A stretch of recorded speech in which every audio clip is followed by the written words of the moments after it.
கேரள மாநிலம் எர்ணாகுளம் மாவட்டம் செல்லானம் பகுதியில் கடல் சீற்றம் காரணமாக 100க்கும் மேற்பட்ட வீடுகளில் கடல் நீர் புகுந்ததால் மக்கள் சிரமத்திற்கு ஆளாகினர். வீட்டு உபயோகப் பொருட்கள் தண்ணீரில் மூழ்கி சேதமடைந்த நிலையில் பலர் அங்கிருந்து வெளியேறி உறவினர் வீடுகளில் தஞ்சமடைந்துள்ளனர்.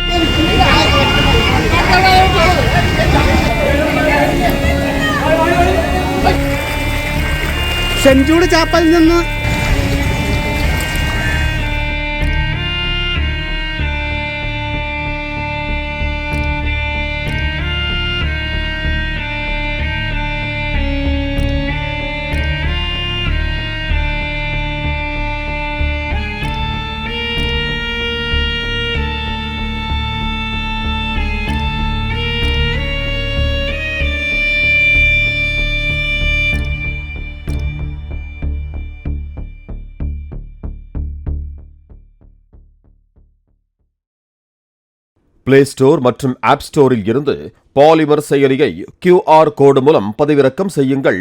செய்திகளை உடனுக்குடன் பெறுங்கள்.